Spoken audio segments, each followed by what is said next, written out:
Sistemas operacionais. Professor Alexandre Freire.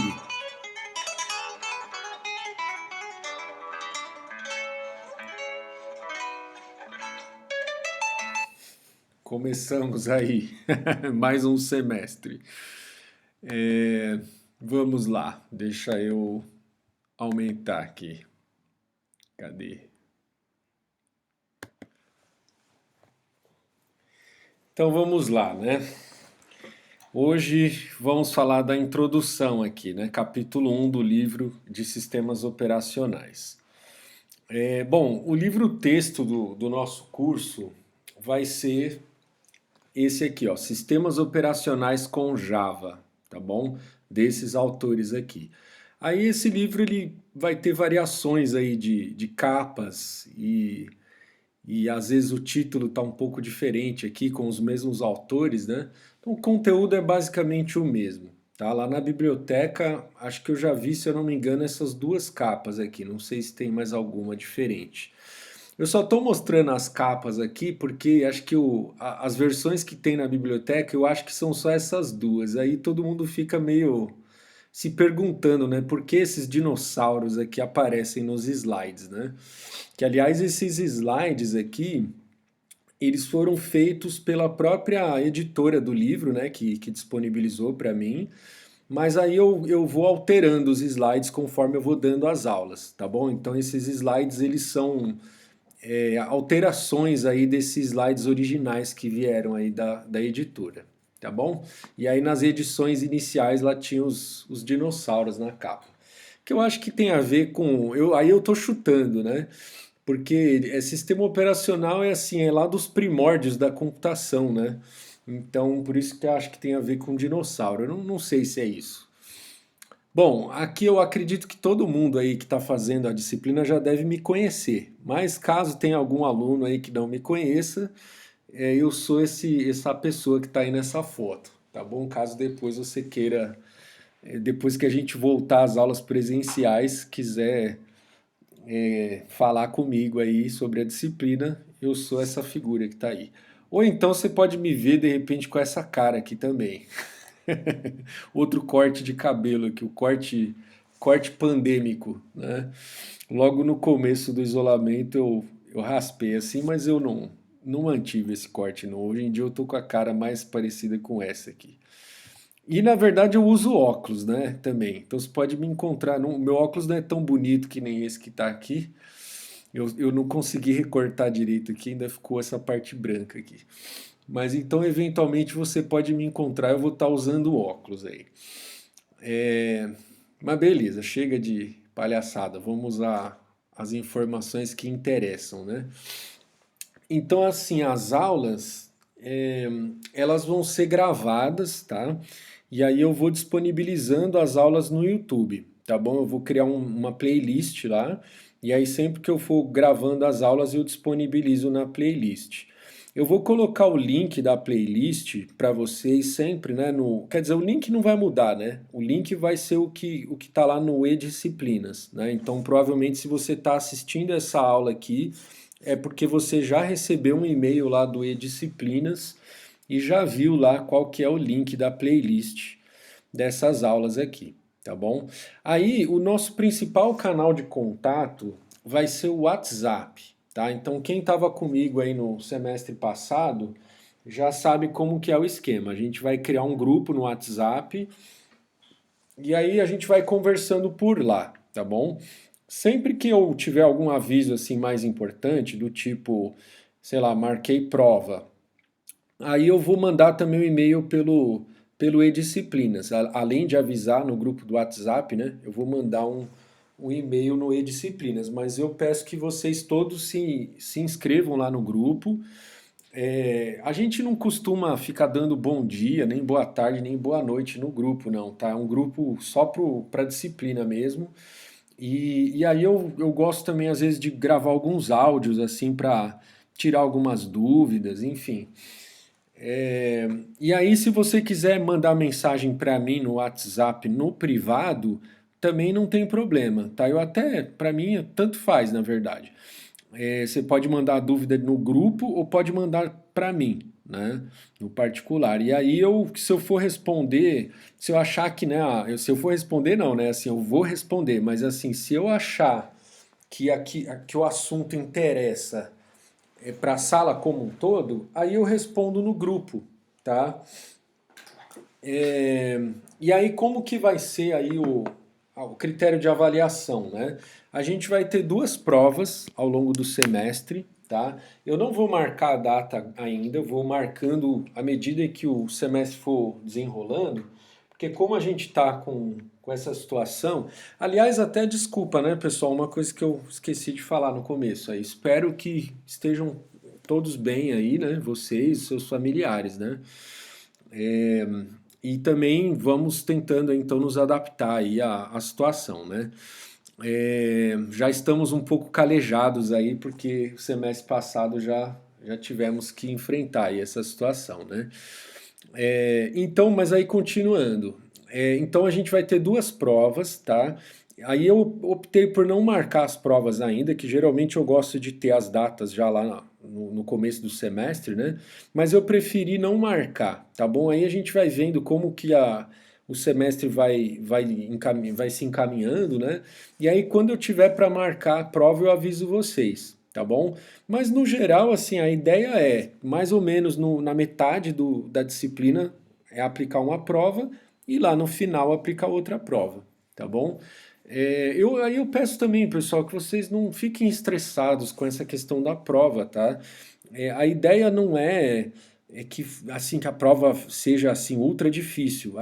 É para assim, só que eu também não posso falar para vocês assim, meu, não, a prova vai estar muito fácil, entendeu? Vocês vão passar com o pé nas costas. Não é isso que vai acontecer, né? A prova ela vai ter, eu vou tentar assim, ó, como norma geral aqui da disciplina, né?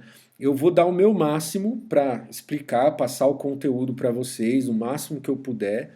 Né? Eu não sou assim um baita de um especialista em sistemas operacionais. Eu apenas estudo essa matéria aí já algumas vezes que eu dei a matéria. Então eu vou falando das coisas que eu estudei, mas eu não sou um grande especialista na área, tá bom? Mas eu vou me esforçar ao máximo para passar para vocês aí tudo que eu sei, ou quase tudo que eu sei, e, e aí eu vou cobrar de vocês o mínimo que vocês, sabe, deveriam aprender aí no curso. Então, sabe, não, a questão é, assim, eu quero que vocês fiquem estressados, entendeu? Assim, que às vezes vai ter muita matéria, vai ter algumas partes da matéria que são mais difíceis. Então, eu não quero que vocês fiquem preocupados com isso, tá bom? A prova vai estar num nível, digamos, tranquilo, mas eu também acho que, meu, quem também não se cuidar, né? Não assiste às aulas, não, sabe? E aí depois também, se for reprovado na disciplina, aí é porque relaxou demais, tá bom? Então se você assistir os vídeos, tal, tranquilamente, sabe? Dar uma estudada antes da prova, tal, aquela coisa básica, né? Vocês são alunos aí já tem um tempinho, né? Já sabem como que a banda toca, tá bom? Então a ideia é que as provas sejam relativamente tranquilas, tá bom? E aí então são duas provas, e aí a nota final vai ser a média das duas. E aí se tua média ficar para 5 ou acima de 5 você vai ser aprovado. Se ficar menor do que 5 maior ou igual a 3 aí você vai ficar de recuperação. E se for menor do que 3 aí você é reprovado, tá bom?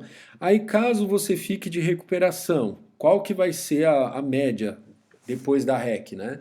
Vai ser a média final que você tinha tirado, mais a nota da REC. A REC vai ser uma outra prova também, tá? Então, mais a nota da REC e aí divide por 2, tá bom? E aí as provas, elas vão ser mais ou menos como seria se vocês estivessem na sala, tá? Então eu vou disponibilizar a prova para vocês, e aí vocês vão ter 2 horas para fazer a prova, mais ou menos, né? Eu falo mais ou menos porque assim o tempo regulamentar é 1 hora e 45 minutos, mas aí a gente pode acabar estendendo um pouco, né? Mas a ideia também é que a prova não precise de 2 horas para vocês fazerem, tá? É uma prova que, sei lá, em 1 hora você vai conseguir fazer. E aí então você vai bater uma foto do que você fez e mandar lá no E-Disciplinas, tá bom? Ou então vai digitar num arquivo texto e vai mandar lá no e-disciplinas, tá bom? Quando for a época da prova eu vou explicar melhor como que a gente vai fazer. Quem estava comigo aí o semestre passado lá em estrutura de dados 2, né? Fez lá a prova, sabe como que é, né? Aí o que eu peço para vocês, né, pessoal, é atenção com essa questão do plágio, né? De repente, sei lá, você pode juntar com um amigo seu para fazer a prova. As provas vão ser com consulta, né, pessoal? Porque, enfim, eu também não vou pedir para você não consultar, né? Você vai estar na tua casa, só você lá, e você não vai consultar o livro. Então, não, para mim, não, eu não gosto de pedir coisas impossíveis, né? Porque aí eu acho até sacanagem pedir isso para vocês. Então, as provas vão ser com consulta, tá? Só que a consulta é consulta ao material didático, né? Não é para você consultar os seus colegas de turma, né? E então o que eu peço para vocês é assim, não consultem os seus colegas de turma, tá bom? Então não vai fazer a prova junto, né? Então de repente você junta lá com uma galera na tua casa, né? Na casa de alguém, sei lá, faz a prova junto, ou então durante a prova manter comunicação, né? Por algum meio aí, sei lá. Tudo isso, pessoal, eu não tenho como controlar, né? Só que, às vezes, o que que acontece? O aluno, quando faz isso pode se refletir na prova, né? Então, às vezes você vai lá, comete o mesmo erro que a pessoa, né? Vamos supor, vocês estão fazendo em dupla a prova. Aí tem, vamos supor, vou chutar aqui, tem 4 questões a prova. Aí, tipo, a primeira vocês dois erram a mesma coisa, a segunda vocês dois fazem uma resposta linda, maravilhosa, igualzinha, né? Aí, sabe, as provas começam a ficar iguais. Às vezes, mesmo eu tô avisando, porque assim, depois vocês podem até, assim, supondo, tá, que alguém alguma dupla, sei lá, vá fazer junto. Pode tentar disfarçar, né? Ah, eu vou trocar aqui um pouco, vou mudar um pouco, né? Só que às vezes, pessoal, acaba passando, né? Despercebido lá alguma coisa. Então, toma cuidado, porque quando eu for corrigir as provas, se eu identificar similaridades anormais, vamos dizer assim, aí eu vou ter que cancelar as provas, tá? De quem caiu aí nesse caso, de quem caiu na malha fina, tá bom? Eu só tô avisando o pessoal, porque eu não é no intuito de ameaçar ninguém, muito pelo contrário, tipo, que nem eu tô confiando em vocês, entendeu? Vocês vão fazer a prova, 2 provas só, né? Com consulta tal, enfim, cada um na sua casa, né? Então, confiança em vocês eu tenho. Mas eu acho que eu também preciso dizer quais são as regras do jogo, né? Caso aconteça alguma coisa, o que que eu vou fazer, né? Então, o que que eu vou fazer? Caso eu identifique essas similaridades nas provas, aí eu cancelo as provas que estão envolvidas aí nisso. Beleza, pessoal? E ó, eu vou falar para vocês, assim, o professor ele consegue saber isso, tá? Isso já me aconteceu antes, tá? Não só, porque às vezes isso acontece também na sala de aula, né? Quando o aluno faz a prova na sala de aula, um copia do outro, ou então quando é trabalho para casa, né? Geralmente. Aí a gente consegue ver, entendeu? Muitas vezes a gente consegue ver, né? Obviamente que não todas as vezes, mas muitas vezes o professor consegue perceber que existe ali um nível de similaridade que a gente pode dizer que é anormal, tá bom? Então, se isso ficar gritante ali, aí eu cancelo as provas dos envolvidos. Eu espero que isso não aconteça, tá, pessoal? Mas enfim, vamos lá. Então, agora vamos pro que interessa aí, pra aula, tá bom? Talvez eu tenha que quebrar esse vídeo em dois aqui, porque o capítulo é relativamente longo. Então, vamos indo aí, vamos ver até onde eu consigo ir. Então, resumo aqui do capítulo 1, né? Que é o capítulo de introdução. Deixa eu dar um bico aqui na minha água.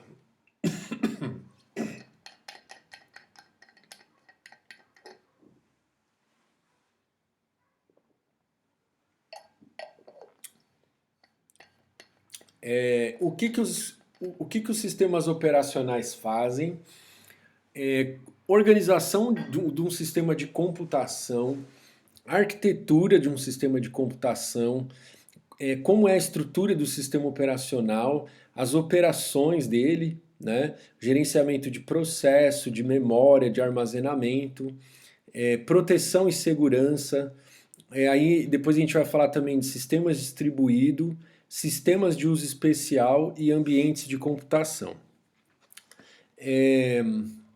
Tá bom? Então a ideia desse capítulo é, digamos assim, apresentar o mapa mundi aí, né? É olhar meio que tudo que a gente vai ver aí na disciplina, tudo que um sistema operacional faz, mas olhando bem por cima, né? Sem detalhe nenhum, tá bom? Então, se você de repente aí em algum momento você ficar meio boiando em algumas coisas, não tem problema, que depois quando for no capítulo específico daquele assunto, aí a gente vai falar com mais cuidado, com mais detalhe, tá bom? Hoje eu vou passar aqui as coisas mais rapidinho, tá bom?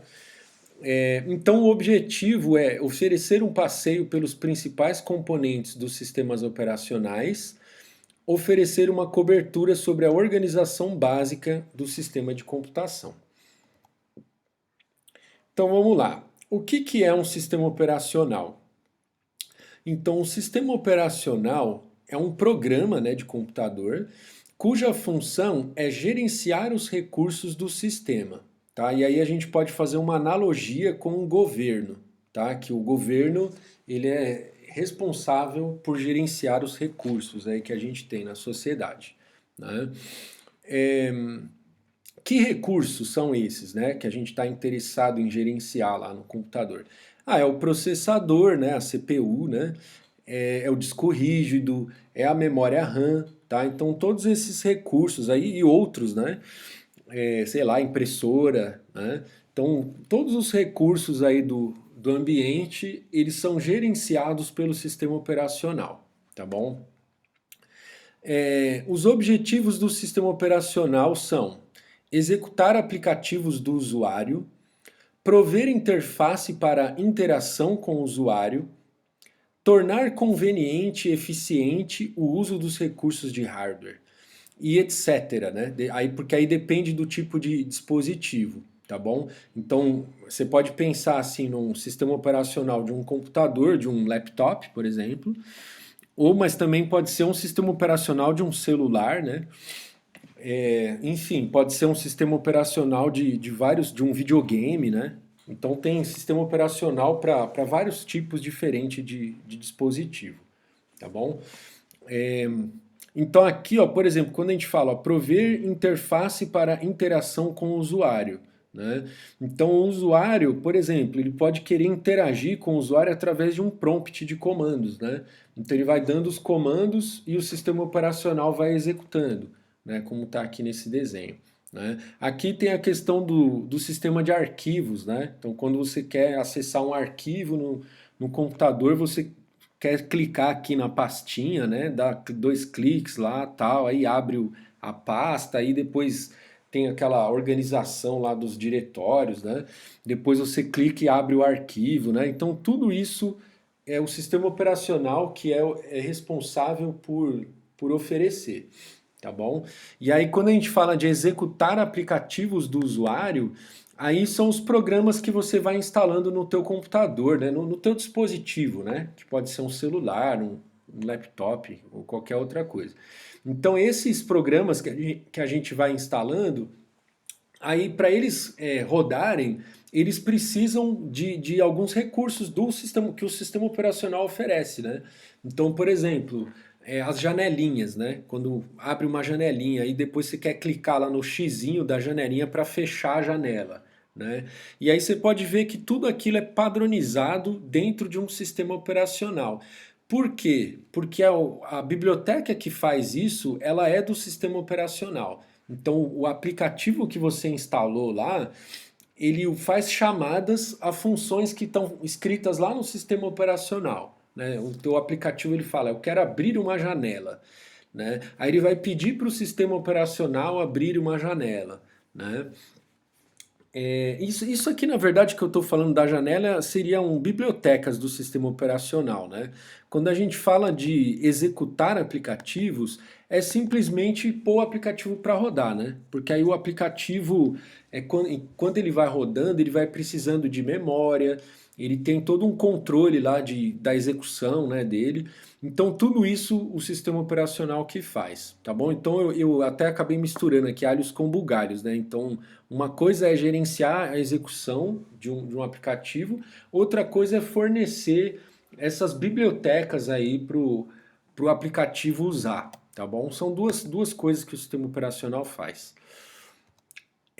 Alguns sistemas, aí tem uns slides aqui que eu que coloco, tá? Então tem essas tá? Eu falei para vocês já, né? Que o principal, o grosso aqui do caldo foi o slide que a editora disponibilizou. E aí eu fui enxertando aí umas figuras a mais, tal, algumas coisas a mais. É, então aqui, ó, alguns sistemas operacionais conhecidos, né? O Windows, sem querer fazer propaganda aqui, mas eu, sem querer não, né? Eu vou querer, né? Eu ao longo do curso eu vou fazendo umas propagandas aqui. Do Linux, né? Que é o pinguinzinho. Então o Windows todo mundo conhece, né? O Windows todo mundo conhece. O Mac já nem todo mundo, porque é caro demais, né? Então, os produtos da Apple costumam ter um preço aí acima do normal, né? Vamos dizer assim. Então, aqueles que têm uma coragem aí maior um poder aquisitivo e coragem para torrar uma grana, conhecem o sistema operacional da Apple, né? Que é o macOS. Aí tem o Android, né? Que geralmente a gente usa no celular, né? Ou então no tablet, né? E tem o Linux, que aí o Linux, quem não conhece, deveria conhecer, né? Vocês que fazem sistema de informação deveria conhecer. Pelo menos instalar aí, pegar um computador aí, instalar o Ubuntu, né? Que é a instalação mais conhecida aí e mais amigável, vamos dizer assim, com o usuário, né? E aí vocês vão ver que, bom, enfim, depois no final do curso eu vou dar uma aula para vocês de Linux, né? Mas beleza, vamos lá. Estrutura do sistema de computação. Deixa eu dar mais um gole aqui na minha água.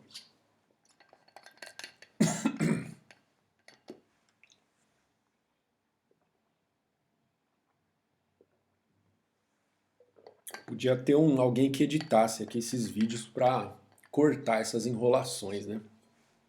Algum aluno aí que é youtuber aí, quiser editar os vídeos aí, ó, tá liberado para cortar aí as enrolações. Vamos lá. Então, estrutura, né, de um sistema de computação, né? Então, quais são os componentes aí principais? É o hardware, o sistema operacional, os aplicativos, né, e os usuários, tá bom? Então, são esses 4 elementos aí que estão envolvidos no que a gente está chamando de sistema de computação, tá bom? Então, o que é o hardware? O hardware como se diz, é aquilo que a gente pode bater, né?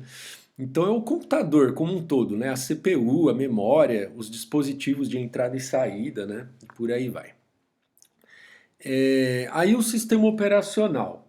O sistema operacional já é software, né? É algo que a gente não pode bater, a gente só pode xingar, né? Então o sistema operacional ele controla e coordena o uso do hardware entre diversas aplicações e usuários, tá bom? Então a gente tem usuários querendo usar as aplicações ou os aplicativos, aí não sei o que vocês preferem. E aí o sistema operacional ele está ali no meio, gerenciando essas coisas, né? Gerenciando essa interação, né, entre o usuário e o aplicativo. Então, tanto o usuário como os aplicativos interagem com o sistema operacional. Mas no geral, assim, né? 90% das vezes o usuário ele está interagindo com uma aplicação e a aplicação interage com o sistema operacional. Mas eventualmente você pode interagir com o sistema operacional através, por exemplo, de um prompt, né? Aí você poderia dizer que o prompt é uma aplicação também, né? Então o usuário está interagindo com essa aplicação e essa aplicação, sim, ela interage com o sistema operacional.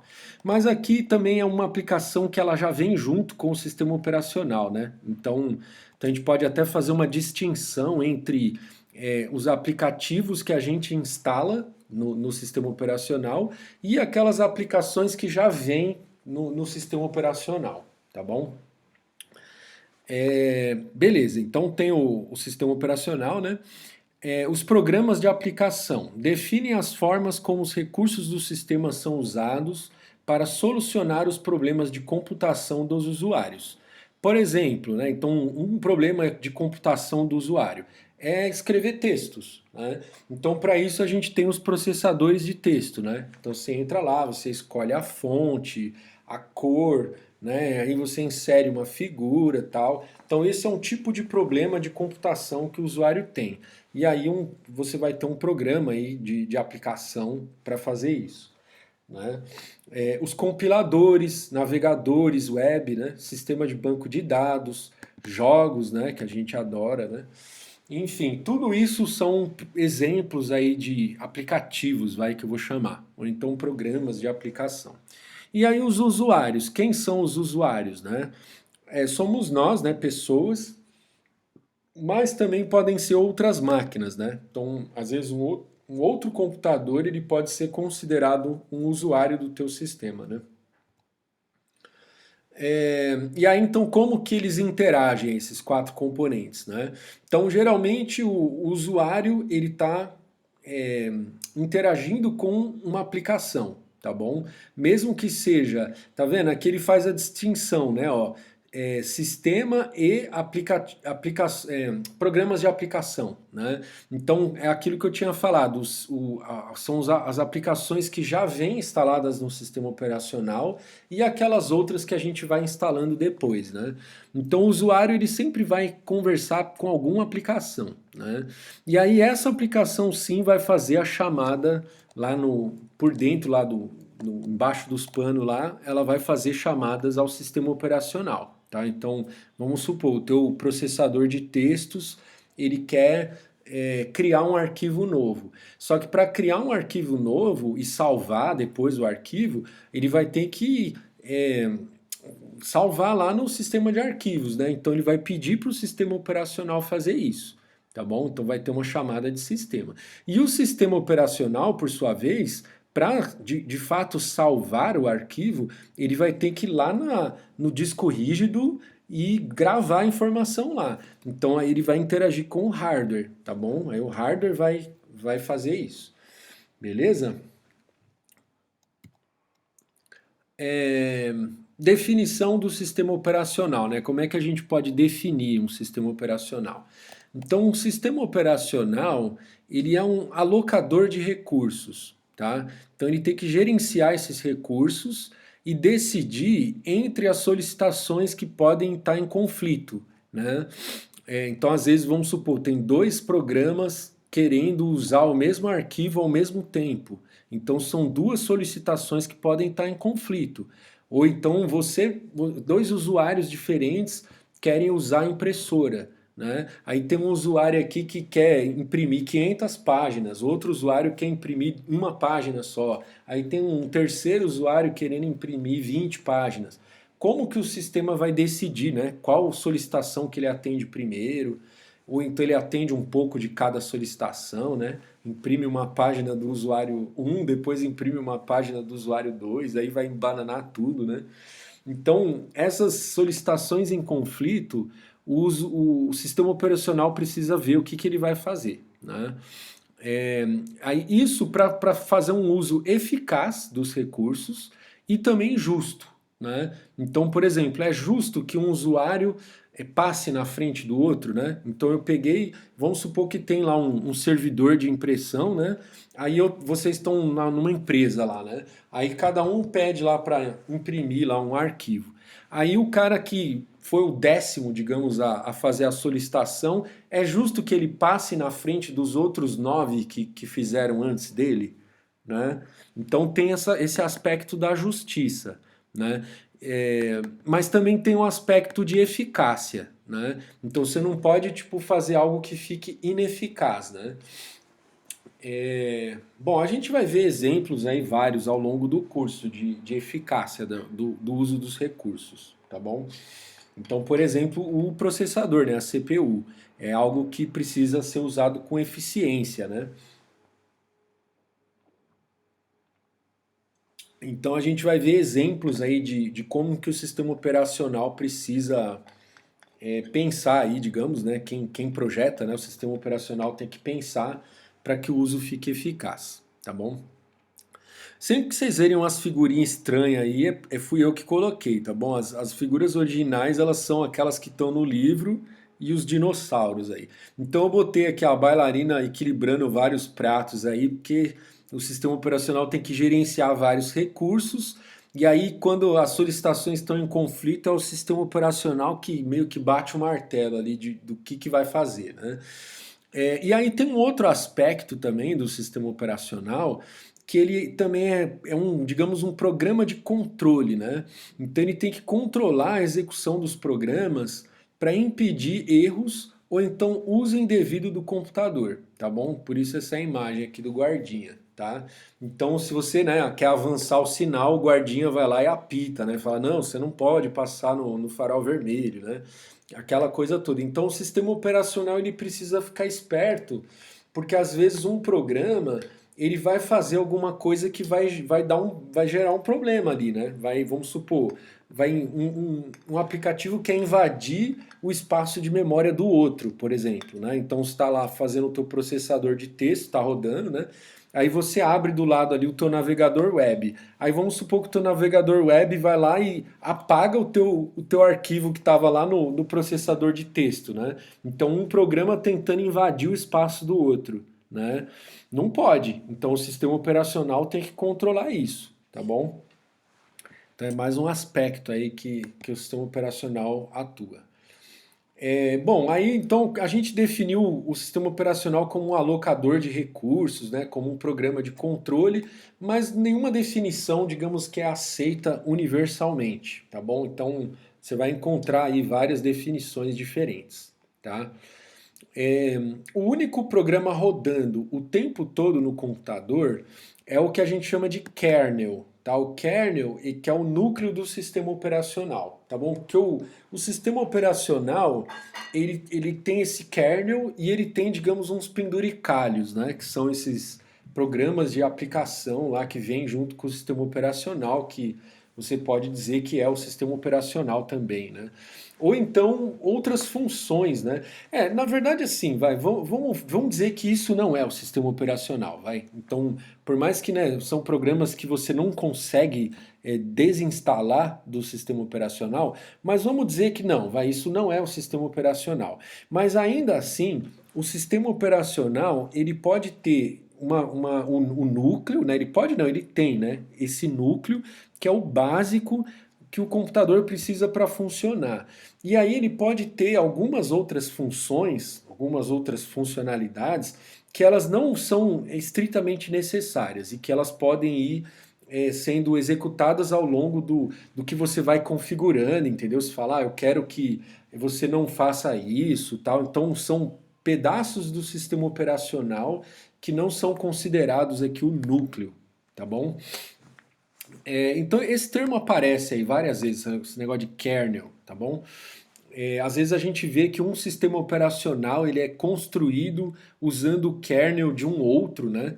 Então isso geralmente acontece com sistemas operacionais Linux ou então Unix, né?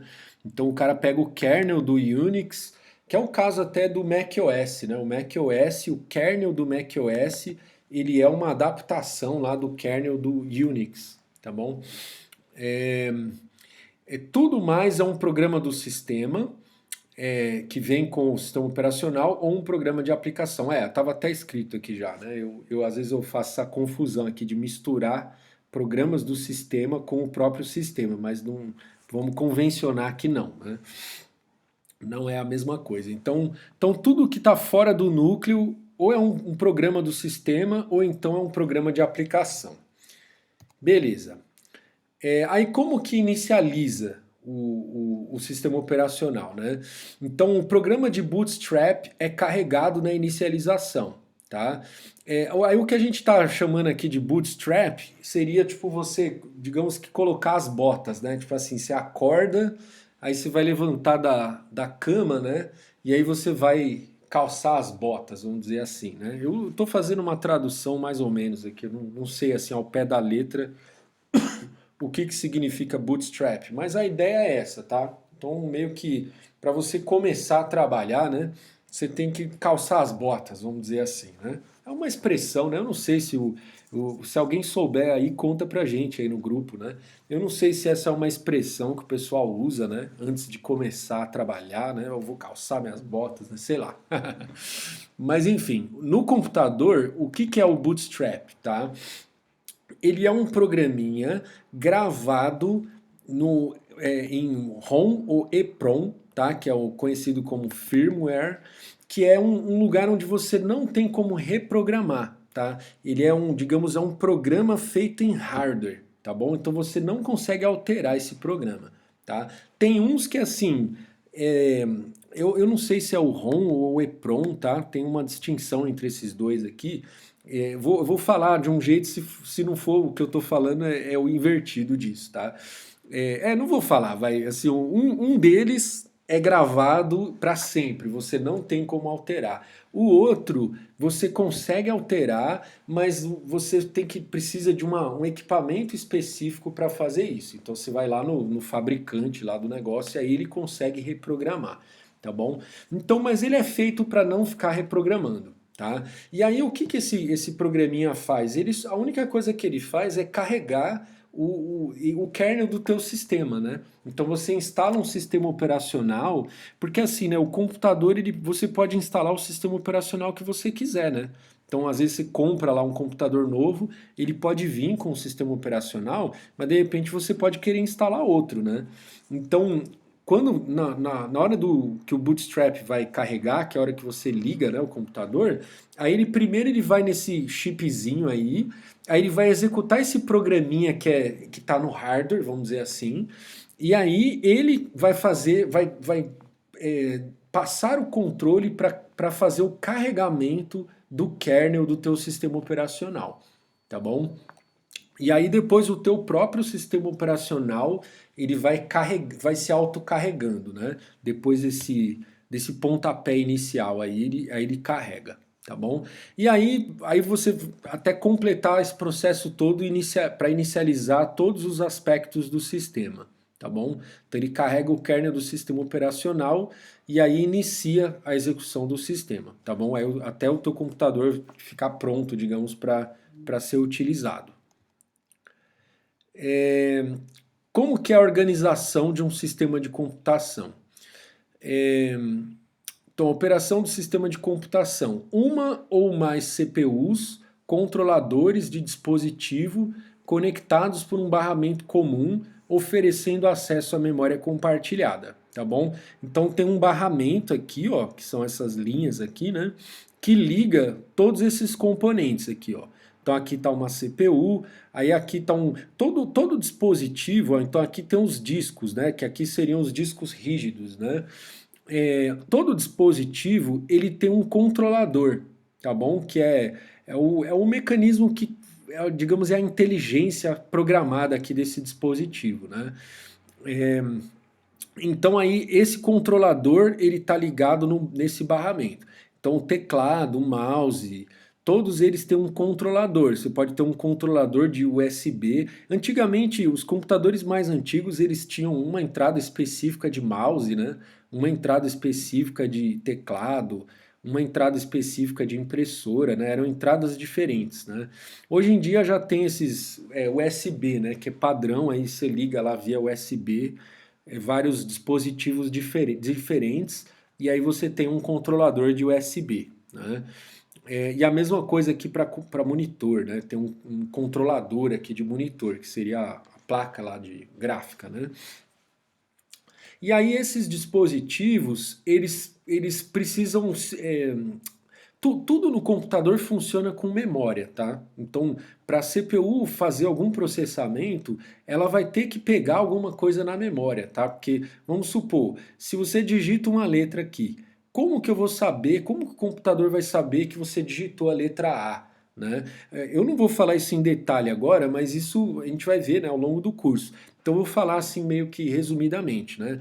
Então, assim, ó, digitou a letra A, esse controlador aqui, ele vai pegar essa informação, esse pulso elétrico, né, que ele sabe que veio lá da letra A, E aí ele vai pegar e vai colocar e vai escrever isso na memória aqui, ó. Ele falou, ó, aconteceu um evento aqui, depois a gente vai ver aí que, né, que a gente vai chamar de interrupção, né?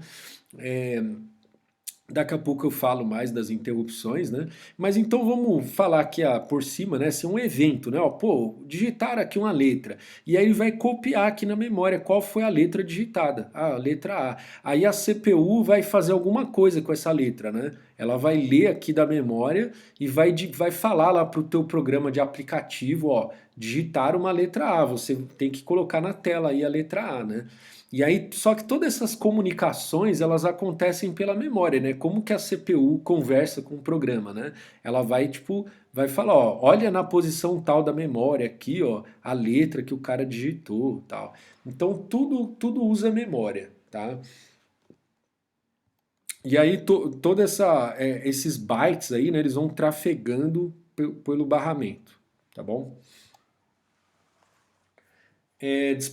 Organização do sistema de computação, né? Dispositivos de entrada e saída e a CPU podem executar simultaneamente, tá bom? Então, enquanto a CPU está fazendo alguma coisa, o controlador aqui do disco rígido também pode estar trabalhando, o controlador também do teclado trabalhando, então está todo mundo trabalhando ao mesmo tempo, tá bom? Cada controlador de dispositivo está encarregado de um tipo de dispositivo em particular, que é o que a gente já falou, né? Cada controlador de dispositivo tem um buffer local, tá? Então o buffer local é tipo uma memória, tá? É uma memóriazinha que, sabe, enquanto o cara tá digitando, tá gravando nessa memóriazinha aqui, tá? Para depois pegar esses dados e jogar para a memória, não um de cada vez, né? Aqui eu estou falando no caso do teclado, mas poderia ser do mouse, vai? Que o mouse, né? Quando eu faço isso aqui com o mouse, eu estou passando o mouse tipo de um lugar para o outro, né? Como que ele vai interpretar essa informação, né? Com várias coordenadas lá. Aí ele pode, tipo, ir salvando, né? Tudo tem o que a gente, assim, é o tempo que as coisas acontecem, né? Então, o tempo que eu tô fazendo esse movimento, aí tem o tempo que ele tá copiando aqui e o tempo que ele faz essa transferência para a memória principal. Então, às vezes, você não vai conseguir transferir a coisa, tipo, sabe, enquanto o usuário está aqui mexendo no mouse, você não tem um atrasozinho, né? Então, você vai copiando as coisas aqui no buffer e transferindo do buffer para a memória principal, e às vezes você vai acumulando algumas coisas no buffer e para você transferir depois, tá bom? Então, por isso que você vai precisar desse espaçozinho aqui, que a gente vai chamar de buffer, tá bom? Então cada controlador tem um buffer local, né? A CPU move da memória principal. Desculpa, só mais um comentário, que é assim, né? Porque às vezes o que está acontecendo lá no dispositivo não está sendo tratado na hora, né? Então, sei lá, aconteceu alguma coisa na impressora que vai guardar no buffer para gerar um evento lá, que a gente vai chamar de interrupção, mas que às vezes aquele evento não vai ser tratado ali naquele instante exatamente, porque a CPU está ocupada fazendo outra coisa.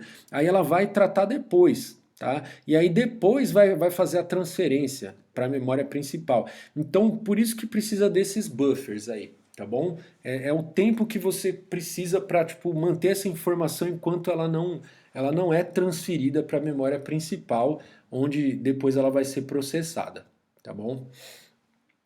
A CPU move da memória principal para os buffers locais e vice-versa, tá? O vice-versa porque também quando, sei lá, o usuário quer imprimir alguma coisa, então você vai mandar o arquivo para ser impresso lá na impressora. Esse arquivo ele vai estar às vezes ele está no disco rígido, aí ele vai para a memória principal, tá aqui, né, o disco rígido, tá? Aí ele vai sair do disco rígido, vai para a memória principal, para depois ele ir para o buffer, para depois ele ir para a impressora, de fato, imprimir, né? Então, por isso que tem um vice-versa aí, né? A entrada e saída move do dispositivo para o buffer local do controlador e vice-versa, beleza. O controlador de dispositivo informa a CPU que terminou sua operação, causando uma interrupção, que é o que eu estava falando já, né? A interrupção transfere o controle para a rotina de atendimento de interrupção, por meio do vetor de interrupção, que contém os endereços de todas as rotinas de serviço. Calma aí, peraí. O endereço da instrução interrompida é salvo. Então, a CPU está fazendo alguma coisa, né? E aí, de repente, o usuário apertou uma tecla lá do teclado, por exemplo. Isso vai gerar uma interrupção, né? Aí, a CPU ela vai ter que parar o que ela está fazendo, né? Eu estou falando uma situação hipotética, né? Porque às vezes você pode ter um computador que tem várias CPUs lá, né? Enquanto uma faz uma coisa, a outra faz outra, né? Então vamos pensar numa situação hipotética em que eu tenho uma CPU só, tá bom? Então ela não consegue fazer duas coisas ao mesmo tempo. Então se o usuário digitar lá, bater no teclado, a CPU vai ter que parar o que ela está fazendo para ler o que o cara digitou no teclado. Né? Então, aí por isso que é chamado de interrupção. Tá? A CPU ela vai ser interrompida, aí vai salvar lá, ó, vai ter que salvar tipo, o que ela estava fazendo. Né? Então, assim, para ela quando ela voltar exatamente no ponto onde ela estava. Né? Então, eu estava executando tal programa na linha tal. Né? Então o endereço da instrução interrompida é salvo, tá? Para depois, quando retomar, né, ele vai saber qual instrução agora que ele tem que continuar. Que a gente fala instrução assim, né? Em programa de computador, ele é uma sequência de instruções, tá bom? Então quando ele estava lá executando, ia executar uma certa instrução, aí ele foi interrompido, então ele salva lá para quando ele voltar, ele fala, é essa instrução que eu tenho que executar quando eu voltar para esse processo, tá bom? As interrupções que chegam são desativadas enquanto outra interrupção está sendo processada, para evitar uma interrupção perdida, tá bom? Então, né, às vezes o sistema operacional está tratando uma interrupção e chegam outras, né? Aí ele não pode interromper uma interrupção, né? O tratamento de uma interrupção. Então ele vai, digamos que, colocar na fila essa outra interrupção que chegou depois, né? Enquanto uma estava sendo tratada, chegou outra, essa outra vai para uma fila de espera, tá bom? E aí o sistema operacional ele é baseado em interrupção, tá bom? Ele fica o tempo inteiro sofrendo interrupções. O sistema operacional preserva o estado da CPU armazenando o conteúdo dos registradores e o contador de programa. Tá? Então o contador de programa é aquele negócio lá que a gente estava falando de qual instrução que ia ser executada lá quando ocorreu a interrupção. Só que mais do que isso, o sistema precisa manter o estado, né? Então assim, por exemplo, eu ia fazer uma conta de mais, né? Aí eu ia pegar o número A e somar com o número B, né? Então essa era a próxima instrução que eu ia executar. Só que para eu executar essa instrução, eu tenho que saber quem é o número A e quem é o número B, né? Então, no momento da instrução, vamos supor, eu carreguei no registrador 1 o número A, carreguei no registrador 2 o número B, aí a hora que eu ia executar a instrução de soma, aí eu fui interrompido. Só que aí o que eu vou fazer? Eu vou guardar lá num lugar, lá na memória, vou falar, ó, o registrador 1 tinha o número A, o registrador B tinha, quer dizer, o registrador 2 tinha o número B, e a instrução que eu ia executar era essa soma aqui. Aí ele meio que tirou isso, ele salvou esse contexto todo lá na memória principal, e agora ele vai usar esses dois registradores aí para outra coisa, porque na hora dele tratar essa interrupção, ele pode precisar dos registradores lá do processador, né? Aí ele vai usar isso aí para, então vai tratar essa outra interrupção, vai usar esses registradores tal para outra coisa. Quando ele terminar de tratar a interrupção, que aí ele vai voltar para o processo que ele estava executando, aí ele vai restaurar o contexto que estava antes. Então ele vai olhar lá, ó, o registrador 1 agora de novo, coloca lá de novo, vai pegar da memória principal, né, e vai jogar para os registradores lá do processador de novo. Ó. O registrador 1 tem o número A, o registrador 2 tem o número B, e agora a instrução que eu tenho que executar é a soma. Aí ele vai lá e executa a soma, certo? Cada tipo de interrupção é tratada de forma específica, beleza, né? Aí aqui um diagrama para mostrar, né, como que oscilam os dispositivos aqui. Então, no caso é a CPU e um dispositivo de entrada e saída. Então, o dispositivo de entrada e saída, ele oscila entre ocioso ou então trabalhando lá, fazendo a transferência de dados, né? A CPU, ela oscila entre executando, né, um processo lá do usuário ou então tratando uma interrupção, tá bom? É, Aí a CPU nunca fica ociosa, tá? Ela tá sempre, por mais que a gente não tenha lá nada executando, a CPU nunca fica ociosa, ela tá sempre. Porque para o computador, por exemplo, a hora que você digita alguma coisa, o computador ele vai ler aquilo na hora, né? Mas para ele ler aquilo na hora, é porque ele está o tempo inteiro vendo lá se você digitou alguma coisa ou não. Ele está monitorando. Então, para monitorar, ele tá gastando o processamento, tá? Ele tá tipo, é como se ele estivesse executando a instrução assim, ó, olha lá para ver se o cara digitou alguma coisa ou não. Então a CPU tá sempre executando, tá? Então ou ela executa uma rotina lá do próprio, algum processo, né? Aqui tá falando processo do usuário, mas poderia ser uma rotina do próprio sistema, né? Uma rotina interna do próprio sistema. Então ou ela tá executando alguma coisa ou ela está tratando de alguma interrupção, tá bom? É, beleza. Aí, aí então no começo aqui ó, do diagrama estava executando, a CPU estava executando alguma coisa, né? Aí veio uma requisição de entrada e saída, tá? Então vamos supor, eu digitei lá, apertei uma tecla do meu teclado. Aí tem um tempo aqui para esse dado ser transferido, né? Lembra que a gente falou que o dado vai para um buffer, aí do buffer ele vai ser transferido para a memória principal, né? Então isso leva um tempo. Tá? Então, enquanto isso está acontecendo, eu não preciso interromper a CPU, né? Porque nem transferiu o dado ainda, né? Então a CPU está lá, trabalhando e tal. Depois que terminou a transferência, né? Aí sim vai ser gerada uma interrupção, tá? Aí quando acontecer a interrupção, aí a CPU tem que tratar essa interrupção, tá? Aí ela é o sistema operacional que sabe como fazer isso, né? Então, sabe, aí ele vai verificar se, né, se ele está disponível mesmo ou não está, né? Se ele estava tratando uma outra interrupção, aquela coisa toda, né? Mas se ele tiver disponível e tal, aí ele vai tratar aquela interrupção. Depois que ele terminar de tratar a interrupção, aí ele volta a executar o que ele estava fazendo antes, tá bom? Aí isso vai acontecer ao longo aí da execução, né?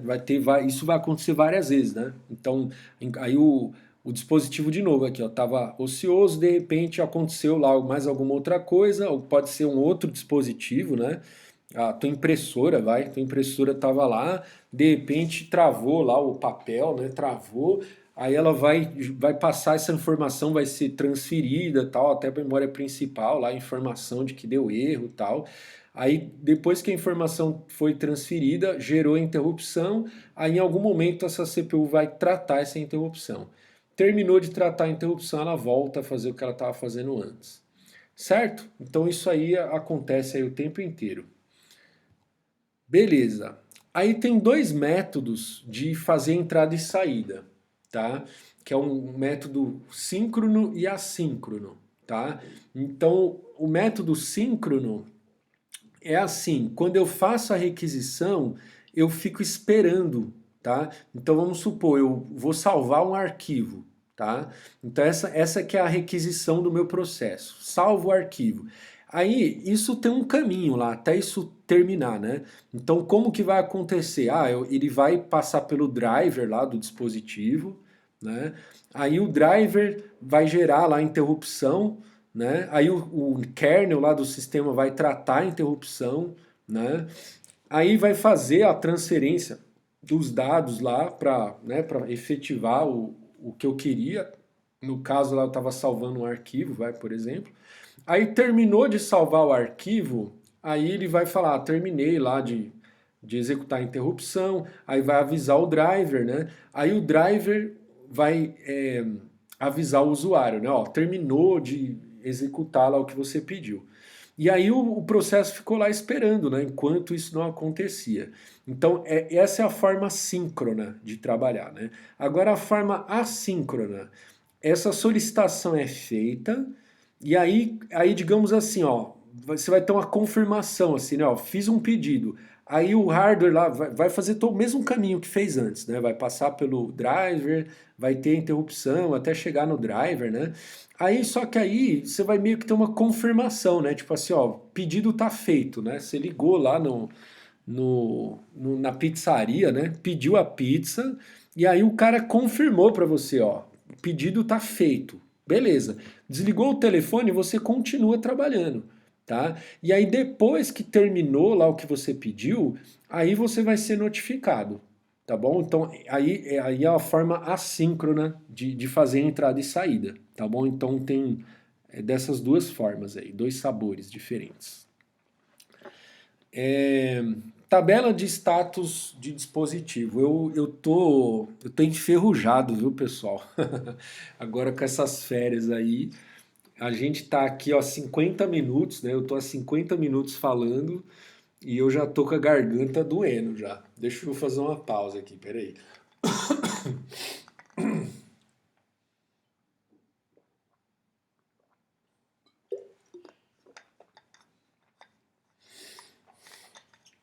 Normalmente, se eu tivesse na sala de aula, eu ia eu ia dar uma enrolada, né? Eu ia fazer alguma pergunta para vocês responderem.